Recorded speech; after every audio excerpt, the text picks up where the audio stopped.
সবাইকে আমন্ত্রণ। Clemon beyond the গ্যালারিতে হাজির হয়ে গেছে আপনাদের সামনে। আমি রেজওয়ানুজ্জামান। আজকে নতুন আয়োজন নিয়ে আমরা কথা বলবো। আজকে একটা অন্য খেলা নিয়ে। ফুটবল ক্রিকেট নিয়ে তো আমরা অনেক কথা বলি, কিন্তু ব্যাডমিন্টন বাংলাদেশের সম্ভাবনাময় খেলাগুলোর মধ্যে একটা। সেই ব্যাডমিন্টন নিয়ে কথা বলবো। আমাদের সঙ্গে স্টুডিওতে আছেন একজন, আর সরাসরি যুক্তরাষ্ট্র থেকে যোগ দিচ্ছেন। পরিচয় করিয়ে দিতে চাই প্রথমে আইমান ইবনে জামান, বাংলাদেশের সাবেক চ্যাম্পিয়ন। স্বাগত জানাচ্ছি আইমান আমাদের শোতে। এবং আমাদের সঙ্গে আছেন কামরুজ্জামান রতন, ক্রীড়া সংগঠক এবং আইমানের বাবা। তার সঙ্গেও আমরা কথা বলবো। ব্যাডমিন্টন নিয়ে আলোচনা হবে, কিন্তু নিয়ম মেনে প্রতিদিনের মতোই দেশ বিদেশের খেলার সবশেষ খবরগুলো এক নজরে আপনাদেরকে জানিয়ে দিতে চাই। ভারত সফর সামনে রেখে আনুষ্ঠানিক অনুশীলন শুরু ক্রিকেটারদের। বিশেষ ব্যবস্থায় ভিসা। চ্যালেঞ্জ জানাতে প্রস্তুত বাংলাদেশ। ওদের সাথে ফাইট দেওয়াটা অনেক ইম্পর্টেন্ট। আমরা যদি ওদের সাথে ফাইট দিতে পারি, এন্ড অফ দ্য ডে একটা ভালো একটা রেজাল্ট হয়তো আমাদের দিকেও আসতে পারে।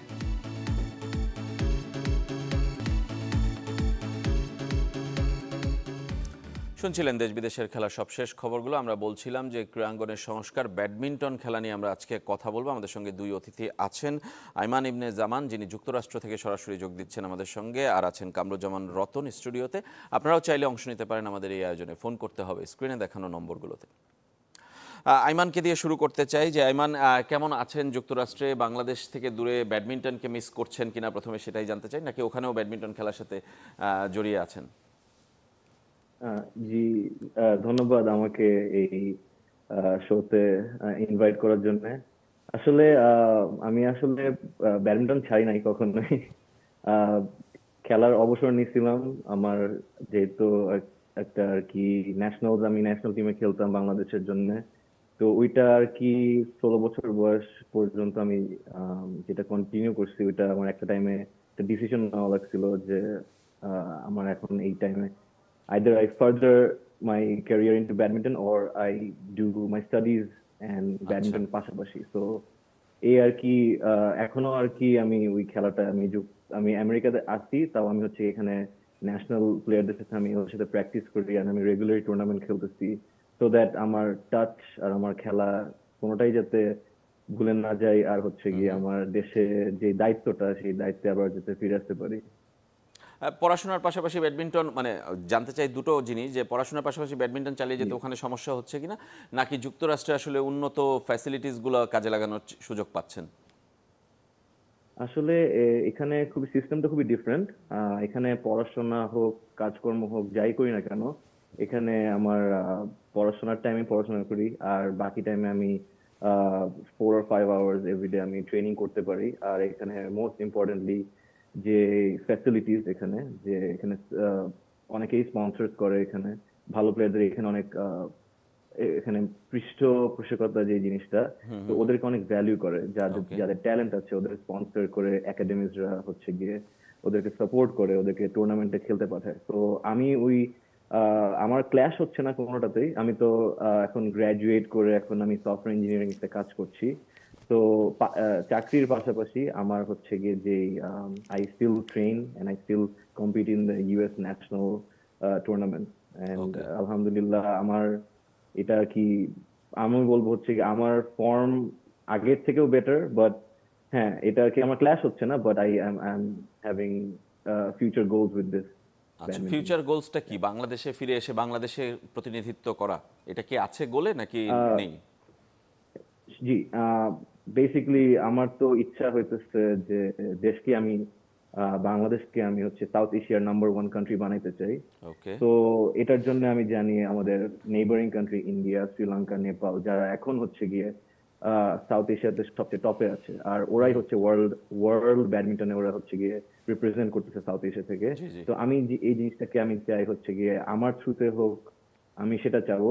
অথবা যে প্লেয়াররা এখন আছে যারা মেন সিঙ্গলস, সোয়াদ, তারপর হচ্ছে গিয়ে জুমার, ওরা যারা খেলতেছে, জি, জি। তো আমি চাই বাংলাদেশ হচ্ছে গিয়ে স্টেপ বাই স্টেপ একটা জিনিস অ্যাচিভ করুক। Not not at first India, but maybe আমরা টুর্নামেন্ট, ইন্টারন্যাশনাল টুর্নামেন্ট খেলা স্টার্ট করতে পারি আরো বেশি করে, আমাদের ওয়ার্ল্ড র্যাঙ্কিং পয়েন্ট বাড়বে এভাবে। তারপর আস্তে আস্তে আমরা ইন্ডিয়াকে ধরতে পারবো, তারপর আমরা মালয়েশিয়া, চায়না, এইসব দেশকে আমরা কম্পিট করতে পারবো। আইমান, আপনার কাছে ফিরবো আমরা আমরা একটু কামরুজ্জামান রতনের কাছে জানতে চাই যে আসলে আপনি খেলাধুলা ভালোবাসেন, ক্রীড়া সংগঠক আমরা জানি, রাজনৈতিক পরিচয়ও আছে আপনার, কিন্তু আপনার ছেলে ন্যাশনাল চ্যাম্পিয়ন হয়েছিল, সর্বকনিষ্ঠ বাংলাদেশের, আমরা জানি যে এত কম বয়সে বাংলাদেশে কখনো চ্যাম্পিয়ন হয়নি। ব্যাডমিন্টনের প্রতি আগ্রহটা কার মাধ্যমে শুরু হয়েছিল, ওর আপনার নাকি ওর নিজেরই? ধন্যবাদ রেজন ভাই। আমি যখন মহসিন হলে ছাত্র ছিলাম তখন মহসিন হলের ক্রীড়া সংগঠক ছিলেন জনাব খায়রুল কবির খোকন, যার পরিচয় হলো রাজনৈতিক ডাকসুর জিএস। তো ওইখানে আমি আমার ব্যাডমিন্টনটা শুরু, এবং ওইখানে আমি আমাদের ইনার আমতহল যে প্রতিযোগিতা ওইখানে আমি রানার আপও হয়েছিলাম। তো আমাদের তো এখানে রাউন্ড দ্য ইয়ার তো এই ব্যাডমিন্টনটা হয় না, আউটডোরে খেলা হয়। তো 3 মাস যে এখানে শীতের সিজনে যে খেলাটা হতো, আমরা মহসিন হলের ইনার যে একটা ফিল্ড, 2টা ফিল্ড ছিল, ওইখানেই মূলত আমি ইন্সপায়ার্ড হই খেলাধুলার মধ্যে থেকে। তারপর আমার সন্তান যখন বড় হলো তখন ওকে একটা ইভেন্টসে, আমি জানি যে নামাজ বা খেলাধুলার মধ্যে থাকলে শরীর মন সবই ভালো থাকে, তখন আমরা গুলশানে একটা আমরা ক্লাব করি যেটা জুবাইদুর রহমান রানাবাই, উনি আমাদেরকে তখন ইন্সপায়ার্ড করে, এবং তার ইন্সপিরেশনে আমি তখন ন্যাশনাল কয়েকজন প্লেয়ারকেও আমাদের মাঠে উনি সংযোগ করে দিলেন। তখন তাদের মাধ্যমে আমরা আরও বেটার আমাদের পারফর্ম করার জন্য আমরা তখন এই ব্যাডমিন্টনের দিকে আমরা ঝুঁকে পড়ি। তারপর আইমান তখন বয়স 8, ও আমাদের সাথে খেলতো, গ্যাপগুলোতে আইমান ওখানে স্টক করতো। তো দেখলাম যে রানাবাই বলল, এই রতন, আপনি আপনার ছেলেকে এখানে, আমি যেহেতু চ্যাম্পিয়ন ছিলাম, ওর ভিতরে আমি একটা স্বপ্ন দেখতেছি আমার দৃষ্টিভঙ্গি থেকে, তা আপনি ওকে এই ইভেন্টসে একটু নিজেকে একটু বেশি সময় দেন আইমানের পিছনে। তখন আমি আইমানকে আমাদের সাথে খেলার পরে ওর উইকেন্ড প্রতি ইয়ারে 15 দিন 20 দিন যে স্কুলে যে ছুটিটা পেত, তখন আমি ওকে মালয়েশিয়ার নুসামাসুরিতে, যেটা রহমান সাদিক এবং মিসবুন সাদিকের যে একাডেমি ছিল, তো আমরা বেড়াতেও যেতাম, ওকে ওইখানে আমি ট্রেনের জন্য পাঠালাম। ওরা তখন রহমান সাদিক বলল, এই মানে ওদের ভাষায় যেটা বললো যে এই ছেলেকে আপনি কন্টিনিউ করেন। তখন আস্তে আস্তে ওদের যে একটা ইন্সপিরেশন, ওরা তো দেখলে বুঝে কোন ছেলেটার স্বপ্ন বা কোন ছেলেটার ভবিষ্যৎ কী হবে। সামগ্রিকভাবে এখানে রানা ভাই, তারপর পরবর্তী যে রাসেল কবির সুমন, প্লাস ওইখানে মিসবুন সাদিক, রহমান সাদিকের তত্ত্বাবধানেই যখন দেখলাম যে ওনার একটা ভবিষ্যৎ ওকে নিয়ে দেখতে পেল, তখনই আমি আমার ছেলের পিছনে টোটাল কিন্তু 21 বার কিন্তু বাংলাদেশে কোথাও ট্রেন করিনি। ওকে কিন্তু আমি মালয়েশিয়া, ব্যাংককে নিয়েই কিন্তু আমার ওই মানে যে গ্যাপটা ছিল স্কুলের, ওই গ্যাপের মধ্যে আমরা বেড়াতেও যেতাম, ওর মধ্যে থেকে থেকে কিন্তু আইমান কিন্তু এটাকে রপ্ত করেছে। তো ওইটাই পরবর্তীতে বাংলাদেশ ন্যাশনাল চ্যাম্পিয়ন হওয়ার জন্য ওইটাই আমি মনে করি ওকে বেশি সহযোগিতা করেছে। 21 বার বিদেশে গিয়ে ট্রেনিং করা, আচ্ছা, সেটা তো অনেক বড় ঘটনা। কিন্তু ব্যাডমিন্টন থেকে সরে যাওয়ার পেছনে পড়াশোনা তো একটা বড় কারণ, যেটা আইমান নিজে বলল, কিন্তু আমরা জানি যে নানা ধরনের অন্য চিন্তাগুলোও আছে, যে ব্যাডমিন্টন খেলায় আসলে ভবিষ্যৎ কি, ব্যাডমিন্টন খেলে কি পাওয়া যাবে, রিটার্নটা কি। ব্যাডমিন্টন ফেডারেশনের ভেতরেও অনেক ধরনের রাজনৈতিক বিভেদ কিংবা আমি যদি বলি দ্বন্দ্ব, সেগুলো এখনও আছে, আগেও ছিল, সেগুলোও একটা ভূমিকা রেখেছে ওকে সরে যেতে। এটা কি আপনি একমত? হ্যাঁ, এটা সম্পূর্ণ আমি একমত। আমি বাস্তবতার একটা ঘটনা দিয়ে এটা আমি বলি, উদাহরণ দেন। সেটা হলো বাংলাদেশের যে কোনো ইভেন্টসে, যে কোনো ফেডারেশনে প্রথম হলো সেখানে স্বচ্ছতা এবং যোগ্য লোকদের পরিচর্যা কিন্তু ওই ইভেন্টসের সামগ্রিক একটা দেশের জন্য উন্নতি করতে পারে।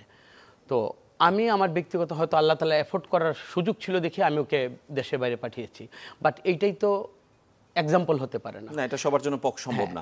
অন্যান্য যে যারা প্লেয়ার ছিল, ওদের বাবা মা গার্ডিয়ানরা তো ওদেরকে ওইভাবে এফোর্ট দিতে পারেনি, কিন্তু বাংলাদেশে একটা সুদূর প্রসারী এখানে কোনো ট্রেনিং করার জন্য যেটা ক্রিকেটে করা হচ্ছে 5 বছর 10 বছর মেয়াদী, এখানে এটা ছিল না। সবচেয়ে বড় ঘটনা যে আমি প্রাইজ মানি পাওয়ার জন্য আইমান কখনো খেলিনি। সিলেটে চ্যাম্পিয়ন হলো, প্রাইজ মানি ছিল 10,000 টাকা। ওই টাকাটা আইমানকে পেতে 6 মাস লেগেছে, এবং লাস্ট যে একটা ন্যাশনাল হলো, ন্যাশনালের বাজেট দেখেন 39 লক্ষ টাকা, আর ওইখানে প্রাইজ মানি ছিল যে চ্যাম্পিয়ন হবে, এত কস্টলি একটা খেলা, ওইখানে 15,000 টাকা। তো এই 39 লক্ষ টাকা কোথায় কাদের পিছনে গেল? এখানে সত্য কথা বলতে আমার দ্বিধা নেই, যোগ্য লোকরা ফেডারেশনে নেই, তারপর যারা কর্মকর্তা তাদের মধ্যে থেকে একজনকে শাটেল কক যেটা ওইটা সাপ্লাই দেবে কেন? আমি যদি একটা ইভেন্টসকে যদি আমি সত্যিকার একটা জায়গায় নিয়ে যেতে চাই উন্নতির, সেইখানে ওই কর্মকর্তা তো এইখানে একটা শাটেল সাপ্লাই দিতে পারে না। তো এই যে আমরা যতটুকু জানি চায়না থেকে একটা শাটেল কোকেন 8 বছর ওই লোকটাকে ফ্যাসিলিটি দিয়েছে এই ফেডারেশন। তো এই যে টোটাল যে ফেডারেশনের ভিতরে অনেক এখানে একটা টুর্নামেন্টের নামে অনেক অর্থ এদিক সেদিক চলে যায়, প্লাস একটা ছেলেকে কারিগর হিসাবে গঠন করতে যেই এফোর্টটা দেওয়া দরকার, ব্যাডমিন্টন ফেডারেশনের তো বিশাল অঙ্কের একটা বাজেট আছে, কিন্তু সত্যিকার অর্থে যদি একটা একাডেমি করে এই ফেডারেশনকে যদি এইখান থেকে যদি সত্যিকার প্লেয়ার যদি তৈরি করার যদি মন মানসিকতা থাকতে হয়, সেটি একমাত্র ব্যাডমিন্টন ফেডারেশন সেটা পারে। কিন্তু সেখানে ওই সব জায়গায় এখন রিফর্মস অ্যাকচুয়ালি যোগ্য লোকের কাছে এই ইভেন্টসটাকে মানে ওই ছেড়ে দিতে হবে। সবচেয়ে আশাব্যঞ্জক হলো বসুন্ধরার ভিতরে ওরা 16টা কোর্ট করেছে, এখন কিন্তু অনেকগুলো জায়গায় আমাদের এই যে ব্যাডমিন্টন একাডেমির মতো এখন সিঙ্গেল কোর্টগুলো অনেকগুলো হয়েছে, এগুলো কোথায় কিন্তু আইমান যখন খেলেছে সত্যি কথা আমাদের মাঠই ছিল না। আমি নিজে ব্যক্তিগতভাবে আমি 4টা মাঠ আমি তৈরি করেছি, এটা তো সবার বাবার পক্ষে সম্ভব না, কিন্তু এখন এই ফ্যাসিলিটিসটা কিন্তু বসুন্ধরা থেকে শুরু করে অনেকগুলো জায়গায় কিন্তু আমাদের গুলশান ইয়ুথ ক্লাবে আছে। তো এই যুগ মানে এইখান থেকে কিন্তু প্লেয়ার তৈরি কিন্তু ঠিকই হতে পারে, কিন্তু প্রপার একটা আমাদের গাইডেন্স। আমরা সেই সংস্কারের কথা বলবো, কিন্তু আইমানের কাছে একটু জানতে চাই যে আইমান, আপনি নিজে কোনো ফেস করেছেন সমস্যা, যেটা আপনার বাবা বলছিলেন কামরুজ্জামান রতন, আর কোনো কি আপনি আমাদেরকে যোগ করতে পারেন কিনা যে আপনি এমনটা চান, দেখতে চান যেটা হয়নি আপনার সময়? আসলে মানে আমি যখন খেলা আর কি ডিসাইড করি যে খেলবো না, এক্সটার্নাল ফ্যাক্টরস অলওয়েজই ছিল। আমি দেখতাম ওই ফেডারেশনের মেম্বারসরা অলওয়েজ মানে যে ফাইন্যান্সের ইস্যুটা, আসলে একটা প্লেয়ারকে বানাইতে হইলে যে ইকুইপমেন্টস দরকার হয়, র্যাকেট, স্ট্রিং, সক, শাটল, এগুলো অনেক এক্সপেন্সিভ। তো এই জিনিসগুলি যদি কোনো স্পন্সর ম্যানেজ না করে কোনো প্লেয়ার, ও প্লেয়ারের হচ্ছে গিয়ে লংজিভিটি থাকবে না। তো এই জিনিসের দায়িত্ব ফেডারেশন ছিল।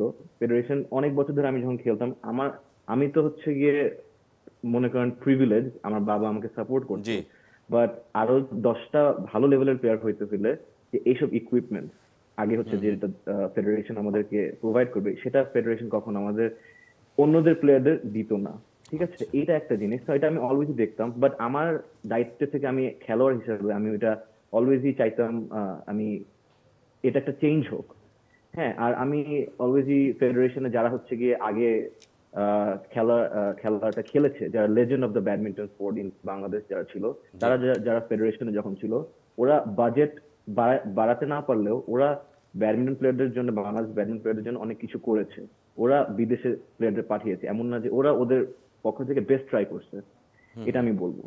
তো এখন যেহেতু নতুন একটা টাইম আসছে, আমাদের নতুন ক্রীড়া আমাদের স্পোর্টস মিনিস্ট্রি এখন নাহিদ ওনাদের দিয়ে এখন চালিত হচ্ছে। আমি উপদেষ্টা হয়েছেন জি, তো ওনাদেরকে আমি চাই হচ্ছে গিয়ে, অফকোর্স ক্রিকেট হচ্ছে আমাদের হচ্ছে গিয়ে একটা অনেক প্রাইডের একটা স্পোর্ট, যেখানে আমরা ওয়ার্ল্ড লেভেল অনেক ভালো করি, বাট অন্য স্পোর্টস আছে যেমন হচ্ছে গিয়ে ব্যাডমিন্টন।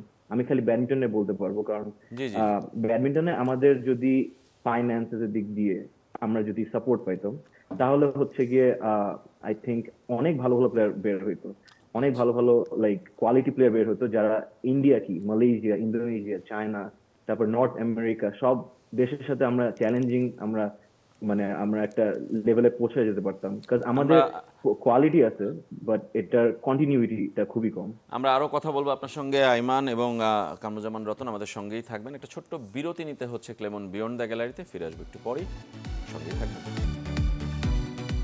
বিরতির পর আবারও ফিরে এলাম ক্লেমন বিয়ন্ড দ্য গ্যালারিতে। আমরা কথা বলছিলাম ক্রীড়াঙ্গনের সংস্কার, ব্যাডমিন্টনকে নিয়ে, স্পেসিফিক আজকে ব্যাডমিন্টন খেলা নিয়ে কথা বলছি। আমাদের সঙ্গে আগে থেকেই ছিলেন কামরুজ্জামান রতন, ক্রীড়া সংগঠক, এবং আইমান ইবনে জামান, বাংলাদেশের সাবেক চ্যাম্পিয়ন তার বাবা। কিন্তু এই মুহূর্তে আমাদের সঙ্গে যোগ দিয়েছেন জোবাইদুর রহমান রানা, মাত্রই সদ্য সাবেক বলতে হবে, সহসভাপতি ছিলেন ব্যাডমিন্টন ফেডারেশনের, কিন্তু তার সবচেয়ে বড় পরিচয় এই মুহূর্তে ক্রীড়াঙ্গন সংস্কার কমিটি করেছে নতুন সরকার, অন্তর্বর্তী সরকার, সেটার আহ্বায়ক তিনি। জোবাইদুর রহমান রানা, স্বাগত জানাচ্ছি আপনাকে। দেরিতে হলেও আপনাকে পেয়েছি, ব্যস্ততার মধ্যে নিশ্চয়ই আছেন। ব্যাডমিন্টন নিয়ে আমরা কথা বলবো, কিন্তু ওভারঅল আমি একটু ক্রীড়াঙ্গন সংস্কার নিয়ে এক লাইনে জানতে চাই যে আপনাদের একটা মিশন ভিশন থাকে না যে কোনো কিছুর, মিশন ভিশনটা কি, এই কমিটিটা কি শেষ পর্যন্ত আমাদের উপহার দিবে কিংবা প্রস্তাব করবে?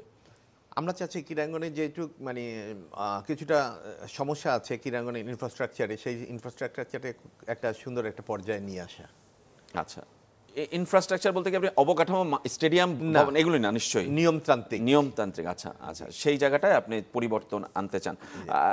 আমরা মানে আমার একটা কাউন্টার প্রশ্ন, যে বাংলাদেশে ক্রীড়া করতে গেলে স্পন্সরের কথা আইমান একটু আগে বলেছেন যে টাকা দরকার। এখন সরকারের ক্ষেত্রে সেটা মাঝে মধ্যে সীমাবদ্ধতা থাকে, আবার ব্যবসায়ীরা যারা এখানে আসতে চান তারা অনেকে নামের জন্য আসতে চান, তাদের সঙ্গে স্পোর্টসের কোনো সম্পৃক্ততা থাকে না, আবার সরকার এটাকে ট্যাক্স রিবেট দেয় না। আমি বলছি যে এই মানে ডিবাকল কিংবা এই ডাইলেমাটাকে আসলে কিভাবে সমন্বয় করা সম্ভব, এটা কি আপনারা ভাবছেন? আমি তো মনে করি যদি আমরা ঠিকমতো কাজ করতে পারি, মন দিয়ে যারা আমরা ফেডারেশনগুলোর সাথে সম্পৃক্ত হব, আমরা যদি চিন্তা করি যে আমরা ফেডারেশন থেকে কিছু নিতে আসি নাই, ফেডারেশনকে দিতে আসছি, জি জি, তো ওই মানসিকতা নিয়ে যদি আমরা থাকি, আমার মনে হয় আমাদের বাংলাদেশে যে ব্যবসায়িক কমিউনিটি আছে আমরা কিন্তু অনেক সামনের দিকে এগিয়ে গিয়েছি, এবং তাদেরকে যদি আমরা সঠিকভাবে মূল্যায়ন করতে পারি, আমার বিশ্বাস বাংলাদেশে আমরা যেটা বলি যে আর্থিক সমস্যা, সেটার কোনো থাকার সুযোগ নেই। এখন যারা আমাদেরকে আর্থিক সহায়তা দিতে থাকে তাদেরকে তো আমার প্রাপ্য সম্মানটুকু দিতে হবে, একদম মিনিমামটুকু যদি আমরা তাকে এন্টারটেইন না করতে পারি তাহলে তো একবার হবে, দুইবার হবে, আমাদের তো ভিশন থাকবে অনেক সামনের দিকে অনেক বেশি, যাতে সবসময় আমরা তাদেরকে পাশে পাই।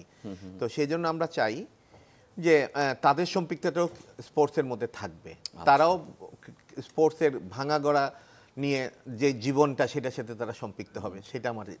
আমরা ব্যাডমিন্টনে যাই, আপনি ব্যাডমিন্টনের মানুষ, আমরা ব্যাডমিন্টন প্লেয়ার হিসেবে, চ্যাম্পিয়ন হিসেবে চিনি, সংগঠক হিসেবে চিনি। ব্যাডমিন্টনের বর্তমান অবস্থা, আপনিও লাস্ট কমিটিতেও ছিলেন কিংবা এই কমিটিতেও ছিলেন, এই দুর্দশাটা আপনাকে কষ্ট দেয় কতটা? সেটা ভয়ঙ্কর কষ্ট দেয়। আমরা আমাদের ব্যাডমিন্টনের অবস্থা হচ্ছে কিছুটা আমরা সামনের দিকে এগিয়ে যাওয়ার পর দেখা যায় কি আবার 10 কদম পিছিয়ে আসছি, সেজন্য আমাদের মানে সামনের দিকের মানে অগ্রযাত্রাটা তেমন সুখকর না। তো সেটা নিয়েও আমরা চেষ্টা করছি। আপনারা হয়তো জানেন যে আমরা বিগত একটা এখন যে বর্তমান যে কমিটিটা আছে সেই কমিটির মধ্যে আমিও ছিলাম, তো সেই কমিটিতে আসতেও আমাদেরকে ভীষণ যুদ্ধ করেই আসতে হয়েছে, প্রতিকূল এই অবস্থা পার হয়ে আসতে হয়েছে। তো এখন যে বর্তমানে যে অবস্থাটা আছে ডেফিনেটলি এটার কিছু পরিবর্ধন হবে, এবং ওখানে যেগুলো লুফল ছিল সেগুলো যাতে আরও সুষ্ঠুভাবে ওগুলাকে কারেক্ট করে দিয়ে আমরা চাচ্ছি যে আমরা চাই যে ওইটা যেন আরও সুন্দর একটা পরিচয়। এবং অতীতে একটা সময় আমি বলতে চাই যে আমরা যখন সাব গেমস হয়েছিল তার আগের সময়টা, তখন ব্যাডমিন্টনের যাত্রাটা অনেক সুন্দর ছিল। যেমন আজকে আমি দেখে খুব ভাল লাগছে যে আয়মানকে আমি দেখতে পাচ্ছি, আয়মানকে আমি দেখতে পাচ্ছি, এটা আমার জন্য খুব সুখের একটা বিষয়। আয়মান আবার ফিরে আসুক, নিশ্চয়ই আপনি চান আয়মান ফিরে আসুক, কিন্তু ক্রীড়া খেলোয়াড়দের জীবনটা এমন, একটা দিন চলে গেল মানে তার জীবন থেকে একটা দিন চলে গেল।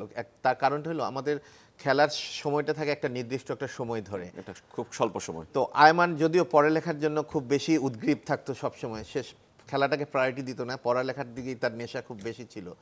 তারপর আমি তো মনে করি যে আমাদের দেশে এ পর্যন্ত যা মানে জন্মগত যদি কোনো খেলোয়াড় বের হয়ে থাকে যেটা প্রতিভা, তো সে তার মধ্যে একজন ছিল। আমরা একটু আয়মানের কাছে যেতে চাই। আয়মান, একদম সংক্ষেপে, আমাদের সময় একদমই শেষের দিকে, দুটো প্রশ্ন আপনার কাছে, যে আপনি কি আবার ফিরে আসবেন, যেটা বলছেন জন্মগত প্রতিভা, আপনি সেই প্রতিভার বিচ্ছুরণ কি আমরা বাংলাদেশের ব্যাডমিন্টনে দেখতে পাবো কিনা, এবং নির্দিষ্ট কোনো পরিবর্তন সংস্কার আপনার প্রস্তাব আছে কিনা, যেটা জুবাইদুর রহমান রানা নিশ্চয়ই শুনতে পারবেন?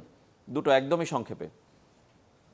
জি, আসলে আমার গোল হচ্ছে আমি দেশের জন্য আমি আরেকবার খেলবো, আমি আমার দেশের ফ্ল্যাগ রিপ্রেজেন্ট করব। এর জন্য রানাঙ্কেও যেটা বললো যে ব্যাডমিন্টনে হচ্ছে কি বয়সের যেই রেস্ট্রিকশনটা, আফটার 25 বডি আস্তে আস্তে হচ্ছে গিয়ে নিচে পিক পারফরমেন্স নিচে যেতে থাকে, এটা একদমই ট্রু। তো এটা একটা জিনিস, বাট আমরা এটাও দেখেছি এক্সাম্পল যে আমাদের এখন যে current Olympic champion Viktor Axelsen from Denmark, he is a 31-year-old men single player. And এখানে আসলে ব্যাডমিন্টনের আরেকটা ইয়ে আছে যে জিনিয়াস আমরা অনেকেই দেখি, বাট যারা যারা মেনটেন করতে পারে, যারা যারা অনেক লং কন্টিনিউ করতে পারে, তারা হচ্ছে গিয়ে নিজেদের পারফরমেন্সটাকে আসলে বডিটা কিভাবে মেনটেন করে অনেক বছরের পর বছর।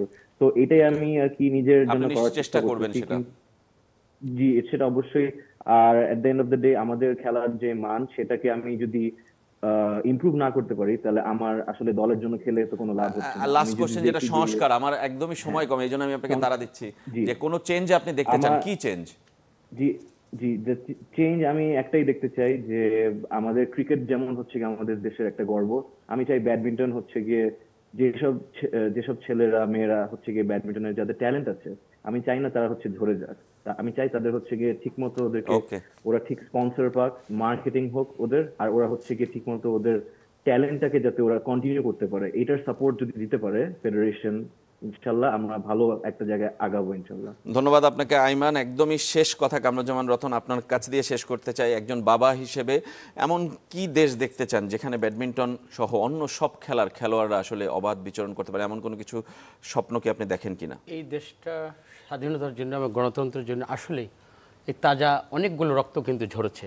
তো শুধু রক্ত ঝরেছে গণতন্ত্র বা ভোটার অধিকারের জন্যই না, আমাদের প্রতিটা জায়গায় এই সমস্ত ছেলেরা দেশের ফ্ল্যাগ যেখানে বহন করে। আমি রানাবার সাথে এই ক্ষেত্রে শুধু অ্যাড করি যে স্পন্সর যারা আসবে তারা শুধু সম্মানের ক্ষেত্রে নয়, স্পন্সর যারা যে প্রতিষ্ঠানে যে তাদের এই টাকাটা এখানে মানে বিনিয়োগ করবে, কন্ট্রিবিউট জি, করবে, জি, জি। ওইটার সঠিক একটা যেন স্বচ্ছতার প্রয়োগ থাকে, ব্যবহারটা যেন হয়, এটা আমার একটু রানাবার সাথে আমি অ্যাড করতে চাই। ধন্যবাদ আপনাদের দুইজনকে এবং আইমান আপনাকেও। আমাদের সময় আসলে একদমই শেষ, কিন্তু অনেক কথা বলার এখনো ছিল, তারপরেও আজকে শেষ করতেই হচ্ছে ক্লেমন বিয়ন্ড দ্য গ্যালারি।